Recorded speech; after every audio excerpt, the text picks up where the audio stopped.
कुमारजी आज्ञा गर्नुहुन्छ हे अगस्त्य मुनि, विष्णु भागेपछि बाँकी रहेका देवता, यक्ष, गन्धर्व, किन्नर, दैत्य, नाग सबै हाहाकार गरी 10 दिशामा भागे। एउटाले अर्कोसित भन्न थाले, अब दक्ष प्रजापतिको प्राण रहँदैन, किनभने भगवान विष्णुको सुदर्शन चक्र मिथ्या भयो। जुन चक्र लिएर विष्णु उभिँदा महादेव समेत टिक्न सक्नुहुन्नथ्यो, त्यस्ता चक्रधारी समेत भागे भने हाम्रो पराक्रम के काम लाग्छ। यस्तो कुरा गर्दै सबै आफ्ना आफ्ना घरतिर लागे। सबै विपक्षी कुरेलाम भएको देखेर काल जस्ता महावीर वीरभद्र रिसले ओठ टोक्दै नागले सास फेरे सास फेर्दै वर्षाकालको मेघ गर्जदै दक्षमाथि जाइ लागे। दक्ष प्रजापतिको टुप्पी समाई भूमिमा पसारेर बोध गराए, हे पापिष्ट, तैले महादेवलाई धेरै निन्दा गरिस्, आफ्नै छोरी मारिस्, त जस्तो पापी अरू यस संसारमा कोही छैन।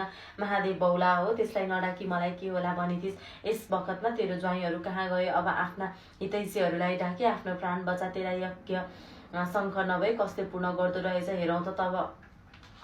अब तँलाई पनि यस यज्ञमा होम गर्नको हामी सबैलाई सन्तोष होला भनेर बुझाएर दक्ष प्रजापतिको शिर काटेर यज्ञमा होमिदिए। यसरी दुष्ट संहार गरेको देखेर महाकाली, नन्दी, बिङ्गी, चतुर्खष्टी, योगिनी, भूत प्रेत पिचासहरूले एकै स्वर गरेर धन्य धन्य वीरभद्र शिवनिन्दक दक्षको नाश गर्यो। हे वीर, तिमी समान बलियो त्रिभुवनमा हुन दुर्लभ छ भन्दै नाच्न गाउन थाले। हे ऋषि, बिरणीलाई आफ्ना स्वामी दक्ष प्रजापतिको वध भएको देखेर धैर्यलाई थाम्न नसके आँखाले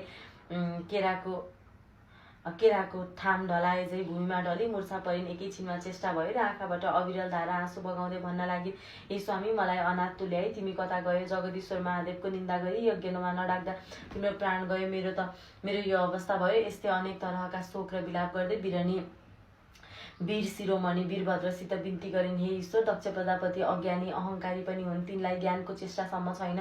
त्यस्ता मूर्खलाई नाश गरेर तपाईँको के नाम चल्ला? मलाई विधवा नतुल्याई मूर्ख दक्षलाई बचाई मेरो उद्धार गर। वीरभद्र, आफैले सृष्टि गरेर आफैले संहार गर्नु योग्य होइन। तिमी कस्ता भने? सृष्टि स्थिति संहारकर्ता महारुद्र पनि तिमी, ब्रह्मा विष्णु शङ्कर पनि तिमी, आदि अनादि सब तिमी नै हो।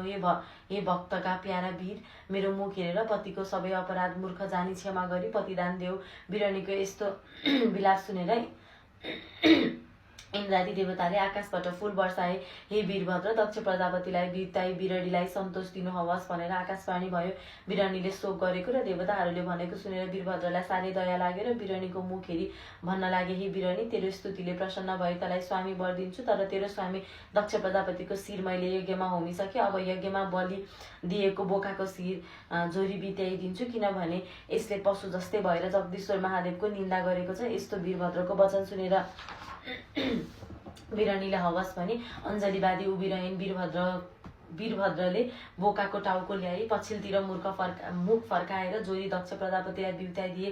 दक्ष प्रजापति बिउतेपछि बिरणीले छाग मुख बोकाको टाउको भएको पति साथै वीरभद्र महाकालीहरूलाई दण्डवट गरेर आफ्ना घर गइन्। वीरभद्र महाकालीहरू पनि कोटी कोटी देवता, यक्ष, किन्नर, दानव, नागहरू समेत दक्ष प्रजापतिको सेना नाश गरेर यज्ञको विध्वंस गरी भूत प्रेत पिचास, नन्दी, बिङ्गी, प्रथमगण आदि सबै गण त्यहाँबाट अन्तर्ध्यान भएर कैलाश पर्वतमा पुगी महादेवलाई साष्टाङ्ग दण्डवत गरेर, हे जगदीश्वर, तिम्रो आज्ञाले पापिष्ट दक्ष प्रजापति र देवता, यक्ष, गन्धर्व आदि कोटी कोटी सेना मारी यज्ञ विध्वंस गरेर दक्षको शिर छुट्याएर यज्ञमा होमिसकेपछि उसकी स्त्री बिरणीले साह्रै करुणा दर्शाएर विलाप गर्न लागि र मलाई दया लाग्यो। अनि यज्ञमा बलि दिएको बोकाको टाउको पछिल्तिर मुख फर्काएर जोरी दक्ष प्रजापतिको जीवनदान दिएर आए भनेर बिन्ती गरे। तब महादेव खुसी भएर भन्नुभयो, हे वीरभद्र महाकाली, तिमीहरू धन्य रहेछौ, म सन्तोष भए भनेर तिमीहरूलाई आफ्नो शरीरमा लिन गराए। हे अगस्त्य मुनि, त्यहाँ उपरान्त महादेवले आफ्नी प्यारी सतीदेवीलाई सम्झी दक्ष प्रजापतिको यज्ञशालामा प्रवेश गरेर यज्ञ कुण्डमा निष्प्राण सुतिरहेकी सतीदेवीलाई त्यहाँबाट झिकेर आफ्नो काखमा सुताएर तिनै आँखाबाट आँसु खसाली, हा सतीदेवी, कैलाश शून्य तुल्याई मलाई एक्लै यस्ता अवस्थामा पारेर कता गयो भनी धैर्य छोडी भुइँमा ढली मूर्छा भए। केही बेरमा चेष्टा भयो र, हे प्यारी, अब मैले बाँच्नु व्यर्थ छ, मलाई एकछिन पनि नछाडी मेरो अगाडि बसी मैले भनेका कथाहरू सुनिरहन्थ्यो। अब म कसलाई सुनाउला?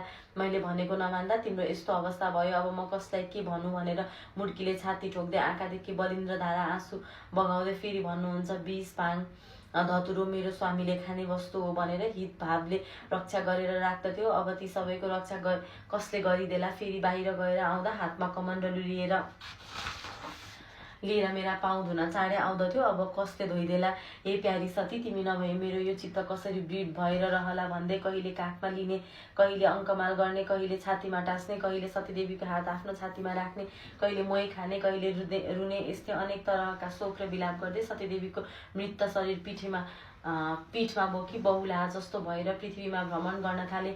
महादेवले पीठमा बोकेको हुँदा सतीदेवीको अङ्ग गलित र दुर्गन्ध समेत भएन, निदाए जस्तो भएर शिवका पीठमा रहिरहन्। हे अगस्त्य मुनि, वास्तवमा दक्ष प्रजापतिले शिवलाई यज्ञमा नडाकेको मुख्य कारण के थियो भने अघि प्रयागराजमा एकत्र भएर मुनिहरूले ठुलो यज्ञ गरे। यसमा ब्रह्मादि पनि विराजमान थिए। त्यहाँ ठुला ठुला ऋषि मुनिहरूले यज्ञकुण्डका विषयमा बहस गरिरहेका थिए। त्यस बेला आफ्ना सारा गणहरूलाई साथमा लिएर शिवजी पनि सतीका साथ उस सभामा पुगे। सबैले भक्तिपूर्वक प्रणाम गरेर उनको स्तुति गरे। त्यसका बाद प्रजापतिहरूका स्वामी दक्ष पनि त्यहाँ पुगे र केवल ब्रह्माजीलाई प्रणाम गरेर ब्रह्माको आज्ञाले सुयोग्य आसनमा बसे। तब सबैले तेजस्वी दक्षको पूजा गरे। तर परम स्वतन्त्र लीला बिहारी महेश्वर चाहिँ आफ्ना आसनमै बसिरहे। उनले दक्षलाई प्रणामसम्म पनि गरेनन्। यस्तो देखेर दक्ष अत्यन्तै क्रूर भयो र सभाका मध्यमा सबलाई सुनाउँदै शिवलाई धेरै कुवाच्य कहयो र करायो कि यो पाखण्डी, दुर्जन, पापी, पगला, ब्रह्मनिन्दक, स्त्री लम्पट, तामसी, नशेबाज, हमेसा स्त्रीमै असक्त रहन्छ। सम्बन्धले मेरो छोरी ज्वाइँ हुनाले छोरो तुल्य भएर पनि यसले मलाई प्रणामसम्म गरेन। यसकारण म यसलाई श्राप दिन्छु। हे ब्रह्माण्ड हो, हे देवता हो, तिमीहरू सब सुन, म यसलाई बहिष्कार गर्दछु। आजदेखि यसले देवताका साथ भाग पाउने छैन। यस्तो सुनेर नन्दीश्वरका आँखा राता भए। उनले खुबै हप्काए। तब दक्षले नन्दीश्वरलाई पनि श्राप दिए, शिवका समस्त गणलाई पनि श्राप दिए।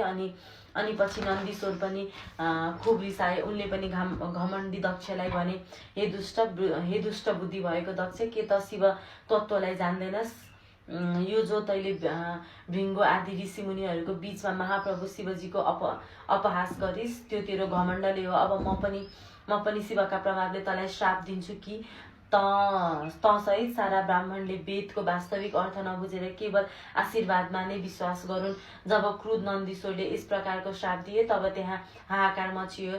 तब भगवान शङ्करले नन्दीश्वरलाई सम्झाउँदै भन्नुभयो, बुद्धिमान, तिमीले क्रोध गर्नु हुँदैन।